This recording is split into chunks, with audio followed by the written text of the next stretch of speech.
Long ago, a legendary party known as the Legion achieved what no one thought was possible. Humans and monsters, sworn enemies by nature, fought side by side to protect the world from countless disasters. Leading this extraordinary group was a man called Xion, the holder of the rare translator of creation's gift.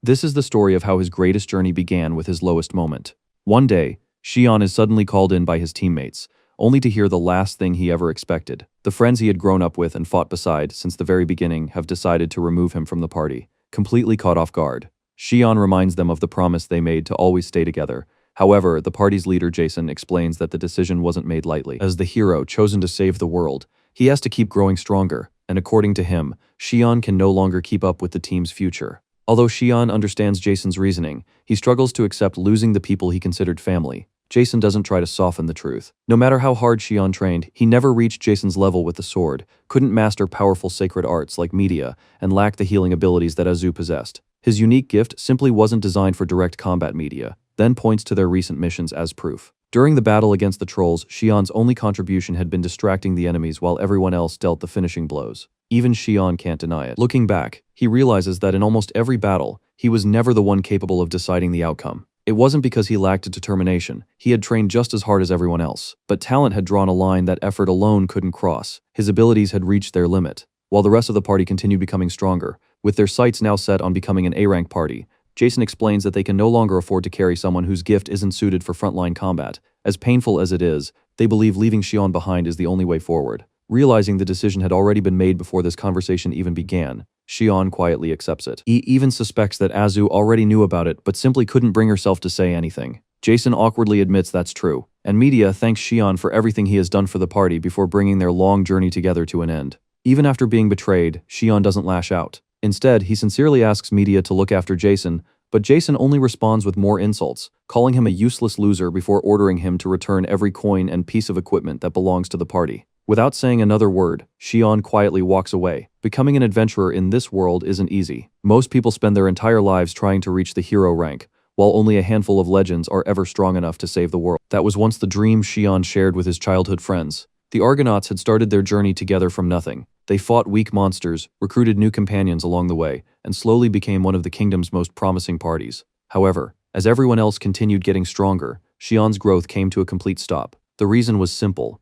Every adventurer possesses a unique gift, and while his teammates awakened powerful combat abilities, Xion's translator of creations was practically useless in battle. No matter how hard he trained, he could never bridge the gap between himself and the rest of the team. At the Adventurers Guild, the news of his expulsion has already spread. The other adventurers mock him, saying an elite party should have kicked him out long ago. But before things escalate, the guild receptionist, Angelina, steps in and takes Xion somewhere private. After returning all of the Argonauts' belongings, Xion admits that his teammates probably made the right decision. Since he can't contribute much in combat anymore, he believes he isn't worthy of staying with a top-ranked party. Angelina completely rejects that idea. From everything she has seen, Xion is far more valuable than he realizes. She even offers to introduce him to another powerful party immediately, convinced that someone with his experience shouldn't have any trouble finding a new team. Although Angelina offers to introduce him to another powerful party, Xion politely declines. Instead of relying on someone else again, he decides to travel alone for a while so he can finally discover what he's truly capable of.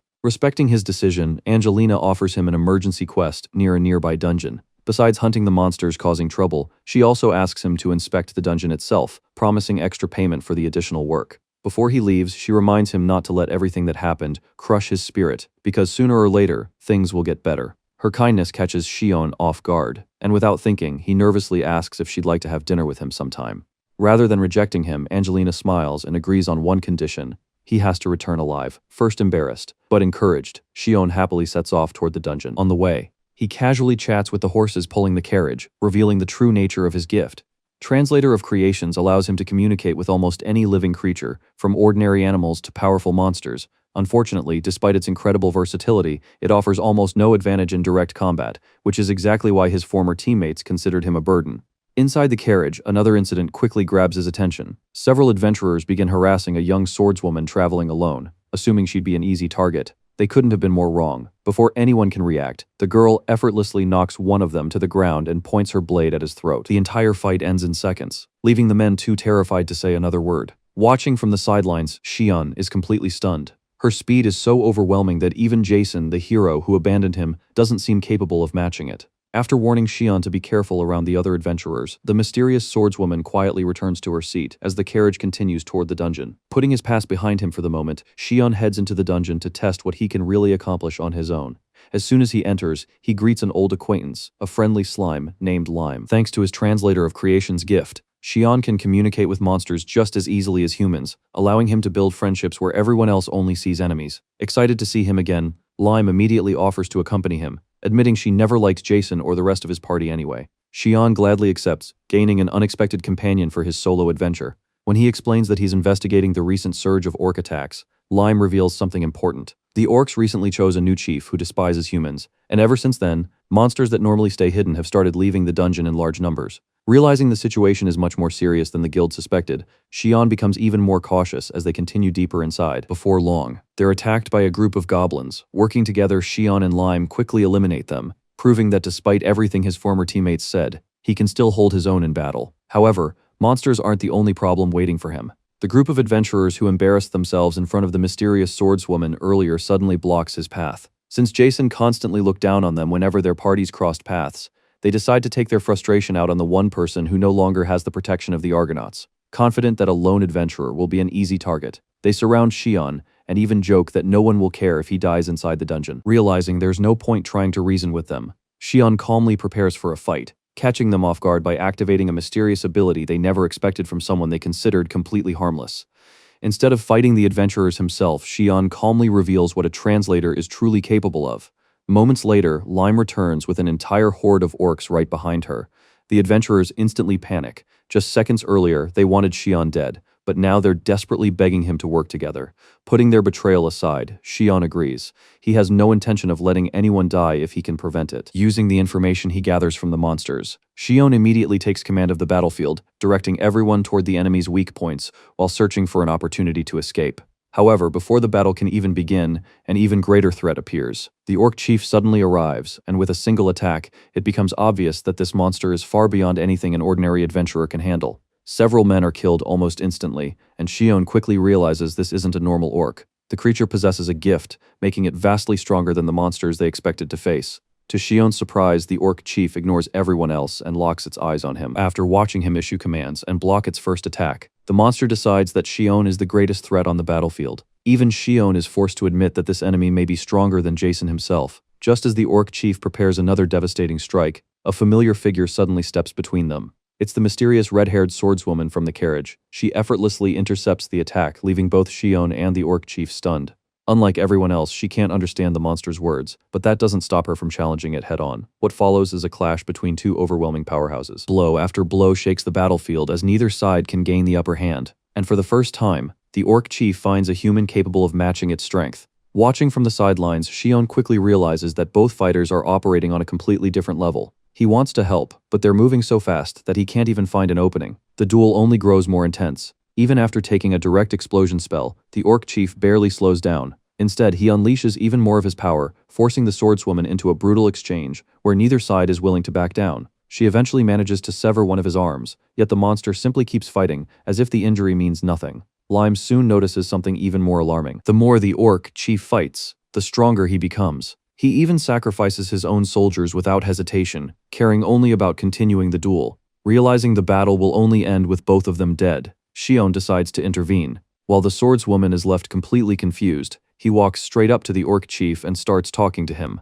To everyone's shock, the monster actually responds. Using his translator of creation's gift, Xion proposes a simple deal. Instead of killing each other today, he'll treat the orc chief's wounds, so they can settle the fight another time. Surprisingly, the warrior accepts without hesitation. Although Xion can't fully heal his injuries, he patches him up well enough to survive. Satisfied with the outcome, the orc chief agrees to withdraw, and the two part ways with a promise to meet again. Once they leave the dungeon, the red-haired swordswoman can barely believe what she just witnessed. She isn't surprised that Xion negotiated a truce. She's shocked that he was able to hold a conversation with a monster in the first place. Xion explains that his gift allows him to communicate with any creature that possesses intelligence. However, he brushes it off as nothing special, admitting that the ability was never enough to keep him in his former party. After revealing that he was recently expelled and is now traveling alone, he awkwardly thanks her for the compliment, genuinely happy that someone as powerful as her recognizes the value of his gift. Cassandra then reveals that she also possesses a unique gift. Curious, she asks Xion if he notices anything unusual about her voice. Thanks to his translator of creation's ability, he realizes two different voices are overlapping, confirming something Cassandra has been hoping to hear for a long time. Overcome with emotion, she suddenly hugs him, explaining that he's the first person who has ever been able to truly hear her. According to an old prophecy, the one capable of hearing her real voice would become her savior. Xion, completely caught off guard by the unexpected embrace, awkwardly introduces himself while Lime squeezes into the hug as well. After calming down, Cassandra introduces herself as a B-rank adventurer known as the Demonic Oracle. Since they're both traveling alone, she suggests they form a party together. Although surprised by the offer, Xion happily accepts, marking the beginning of a brand new team. Back at the Adventurers Guild, Xion reports everything that happened inside the dungeon, including the appearance of the gift-bearing orc chief. Thanks to the information he gathered by communicating directly with the monsters, the guild is finally able to understand what's happening and immediately begins preparing a large-scale operation to deal with the growing threat. While discussing the mission, Xion asks about the adventurers who attacked him earlier, but no one has returned from the dungeon. Although their fate remains unknown, the conversation quickly shifts when Angelina notices Cassandra standing beside him. Unable to hide a hint of jealousy, she jokingly asks if he somehow managed to find romance inside the dungeon instead of completing his quest. Embarrassed, Xion immediately denies it, and instead asks for Cassandra's guild records. According to the files, she's an infamous solo B-rank swordswoman known as the Calamity, despite repeatedly challenging some of the most dangerous dungeons with different parties. Every expedition has always ended the same way. Cassandra is the only one who ever comes back alive. Although the guild recognizes Cassandra as an exceptional fighter, Angelina warns Xion to be careful. Cassandra's reputation isn't built on her strength alone. Countless dark rumors surround her, and people even have a saying that wherever Cassandra goes, monsters always follow. Even so, Xion isn't convinced. After everything he witnessed in the dungeon, he believes there's more to her story, and decides to judge her based on his own experiences rather than rumors. With that warning out of the way, Angelina suddenly reminds Xion about the dinner he invited her to. Since work has finally slowed down, she happily accepts the date, leaving Xion completely stunned. Having spent most of his life focused on adventuring, he can hardly believe a girl actually agreed to go out with him, and he leaves the guild unable to stop smiling. When he reunites with Cassandra, she immediately notices his unusually cheerful expression. Embarrassed, Xion quickly changes the subject and recommends some of the local food instead. To his surprise, Cassandra admits she hasn't shared a meal with someone in a very long time, making her genuinely excited about the idea, wanting to make her feel welcome as his new teammate. Xion treats her to dinner before discussing their future as a party. As they begin comparing their guild cards and abilities, however, Cassandra suddenly becomes hesitant. The reason becomes obvious moments later. Her status is filled with one incredibly rare skill after another, revealing that the mysterious swordswoman isn't just a powerful adventurer. She possesses a collection of abilities that would make almost anyone in the kingdom jealous. As they review each other's abilities, Xion is left speechless. Seeing his confusion, Cassandra decides to reveal the truth she normally keeps hidden. The reason for her unusual appearance is simple: she's only half human. Demon blood runs through her veins. Demons are legendary beings whose strength rivals the world's most powerful monsters,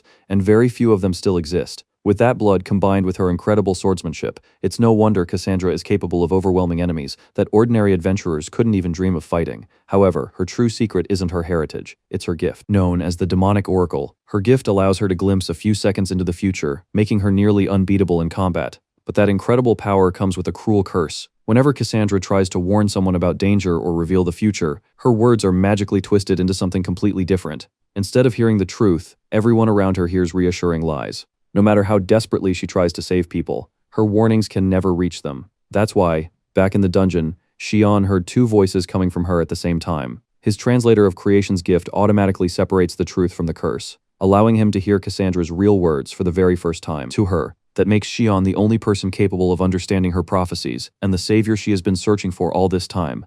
Believing their abilities perfectly complement each other, Cassandra eagerly asks to become his partner, even offering to accept any conditions he might have. Xion looks at her for a moment before finally agreeing, but only if she accepts one condition of his own.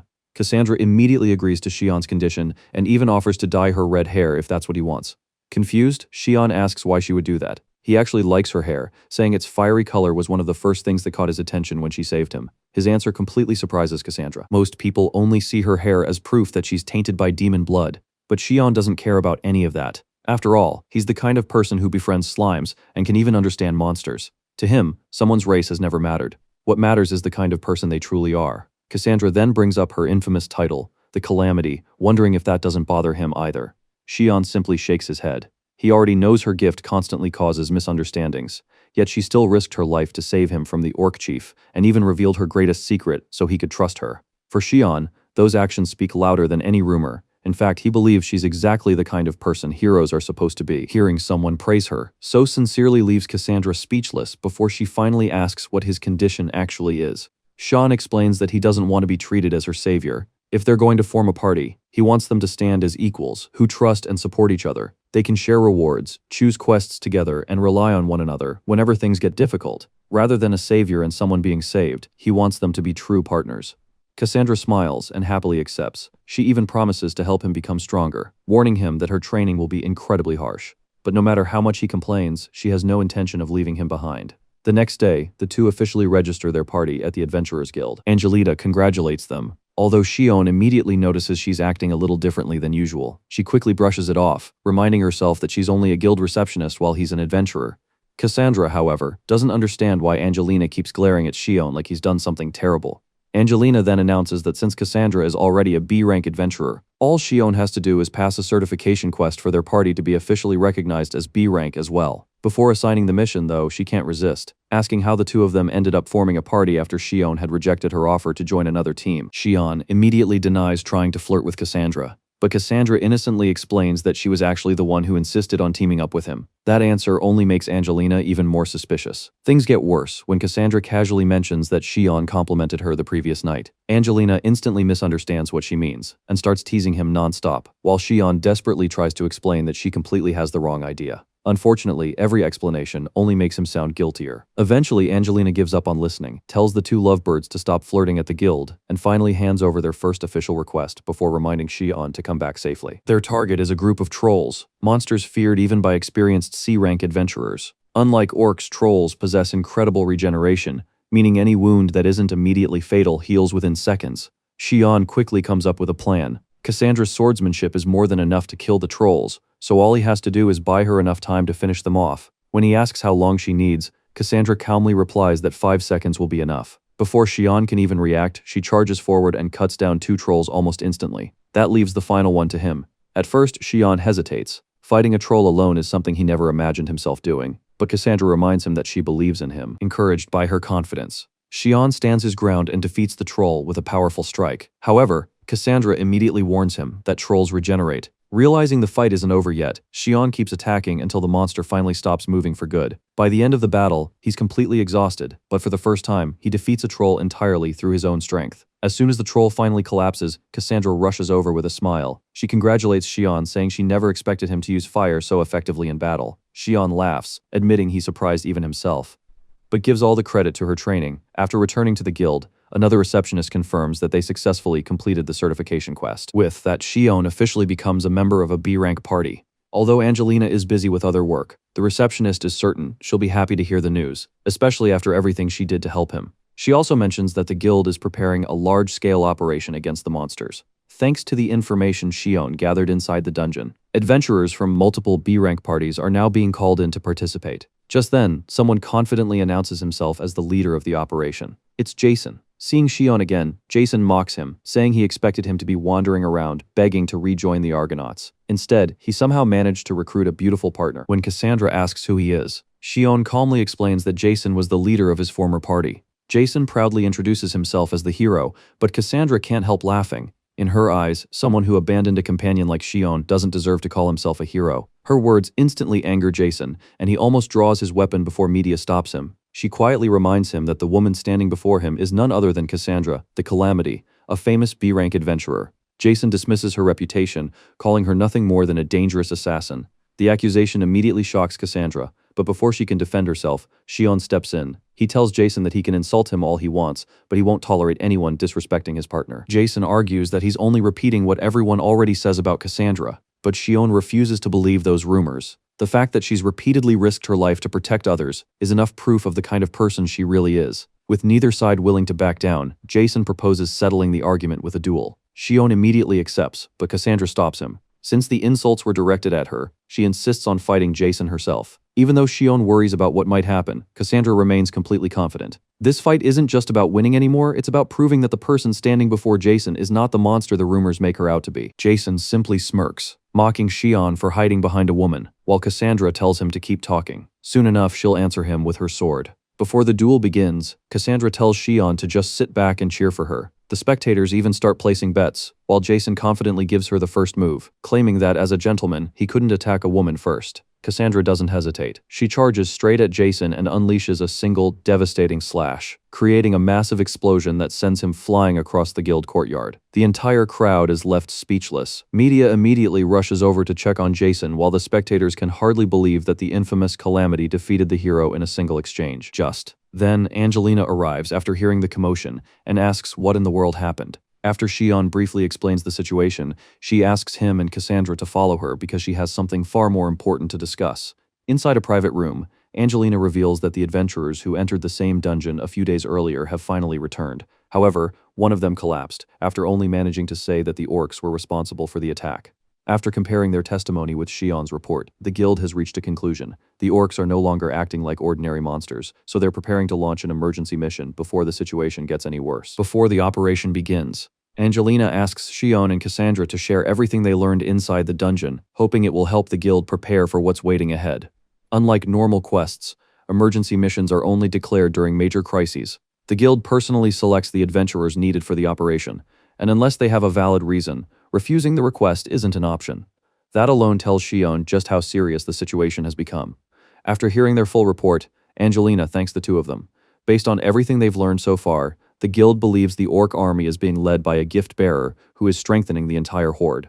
That possibility immediately reminds Xion of an old record he once read in the guild archives decades ago. An orc king led a massive army out of a dungeon and marched toward a nearby town. Even though several A-rank adventurers were dispatched to stop it, the battle still ended with the destruction of 2 cities and countless lives. If history was about to repeat itself, they couldn't afford to waste any time. Realizing how dangerous the situation had become, Cassandra agrees that they have to stop the orcs before their numbers grow any larger. Xion then volunteers for the operation, asking Angelina to let their newly formed party participate as well, since this will be their first mission as an official B-rank team. Cassandra eagerly accepts without hesitation. Angelina smiles because that was exactly what she wanted to hear. A few days later, the guild is packed with adventurers gathering for the emergency operation. Ever since her overwhelming victory against Jason, Cassandra has become the center of attention. She simply smiles and says the attention belongs to both of them now. Angelina officially confirms that the guild has selected their party for the mission. Both Xion and Cassandra immediately accept. Protecting the town is reason enough to join, and defeating a gift-bearer also means the reward won't be small. Their decision quickly attracts everyone's attention. Not long afterward, Jason arrives with the Argonauts and proudly announces that his party will also participate in the operation,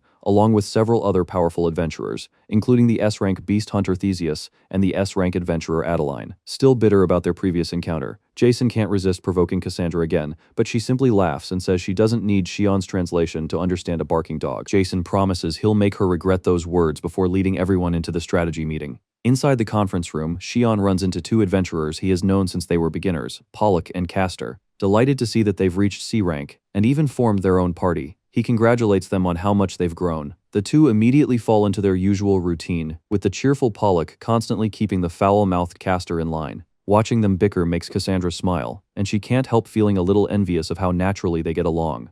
Once everyone settles down, the conversation turns to the mysterious gift-bearer. Xion explains that the orc chief is unlike any monster he's ever encountered. His presence alone was overwhelming, and if anyone runs into him alone, they shouldn't even think about fighting. They should escape immediately.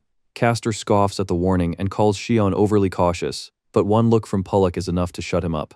Judging by Xion's unusually serious expression, everyone in the room realizes he isn't exaggerating. Xion tells Cassandra that every partnership is different, even if they can't become exactly like Pollock and Castor. They'll build their own bond over time. Smiling, Cassandra agrees, and the two rejoin the strategy meeting. The guild soon finalizes the expedition plan. The escort unit will secure the route. The C-rank parties will advance ahead to gather information, while the B-rank adventurers, including Xion and Cassandra, will serve as the main assault force. Since supplies and transportation are limited, every party has a specific role to play. Before setting off, Xion brings up one concern. He wants permission to have Lime scout the dungeon ahead of the main force, so they can learn more about the orcs' movements before the battle begins. With the plan approved, the expedition finally departs. During the journey, Cassandra asks how Xion became acquainted with Pollock and Castor. He explains that he met them years ago while helping train new adventurers, and they've remained close ever since. She also realizes just how much Xion has done for the guild over the years. Besides taking on quests, he often used his gift to communicate with monsters and animals whenever it could help gather information.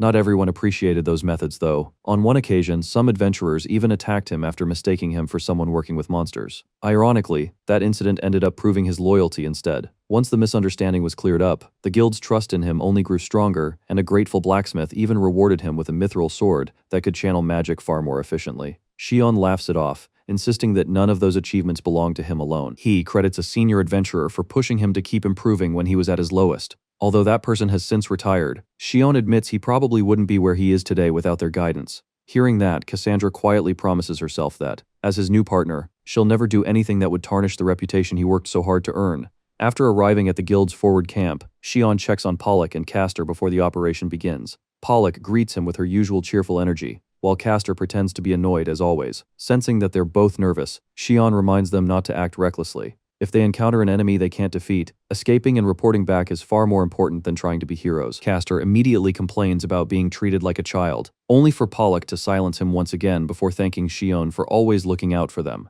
She then asks if she can request one favor after the mission is over. Curious, Shion agrees without hesitation, while Castor grows visibly flustered for reasons he refuses to explain. After watching the two walk away, Cassandra wonders if they'll really be alright. Shion reassures her that both of them possess excellent gifts, and when they fight together, even many higher-ranked adventurers would struggle against their teamwork. With everyone finally in position, Shion and Cassandra turn their attention back to the mission ahead and prepare to enter the dungeon. Shion checks in with Lime to see if anything has changed. To his surprise, Lime says everything has changed. Humans have flooded into the dungeon, the orcs are digging tunnels everywhere, and the entire place has become a mess. Shion promises that he'll make sure the harmless slimes stay hidden during the operation. But one detail immediately catches his attention. Orcs aren't known for digging tunnels or organizing themselves like this, which can only mean someone intelligent is commanding them from the shadows. Before Lime can tell him something even more important, Cassandra accidentally distracts the conversation, forcing them to move on. Meanwhile, Pollock reflects on how much Shion changed her life. After goblins destroyed her village, she and Castor had no choice but to become adventurers. Although the two of them were blessed with powerful gifts, Pollock had lost all hope until Shion encouraged her and recognized her as an adventurer, instead of a helpless survivor. Even now, those words continue to give her strength. As the twins continue scouting, they suddenly stumble into a massive horde of orcs. Pollock and Castor immediately fight back, but the monsters keep pouring in without end. At the same time, Shion notices something isn't right. More and more bats are gathering throughout the dungeon, and the orcs are behaving in ways that make no sense. Rather than charging in blindly, he decides to gather information first. Shion questions them using his translator gift. Terrified, they reveal the direction where the human adventurers are currently fighting. Without wasting another second, Shion and Cassandra rush toward the battlefield.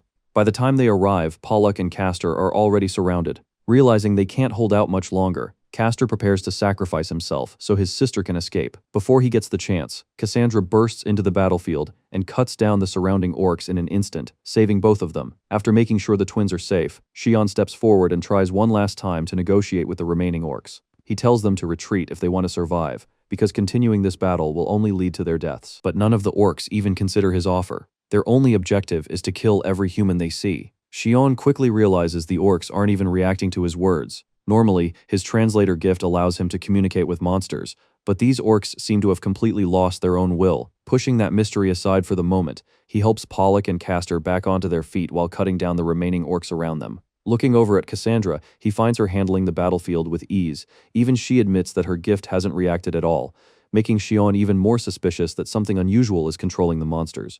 Once the fighting dies down, Shion checks on Pollock and hands her a recovery potion. She immediately complains about the awful taste, much to his relief, because at least it means she's feeling well enough to joke. Her attention quickly shifts back to Castor, only to find him completely mesmerized by Cassandra's incredible strength. The twins sincerely thank Shion and Cassandra for saving them, but the two insist they simply arrived at the right time. Cassandra even praises the siblings for surviving against such overwhelming odds until help arrived. Knowing they can't afford to repeat the same mistake, Pollock decides that she and Castor should return to headquarters and report everything they've seen. Shion agrees and reminds them to stay alert on the way back.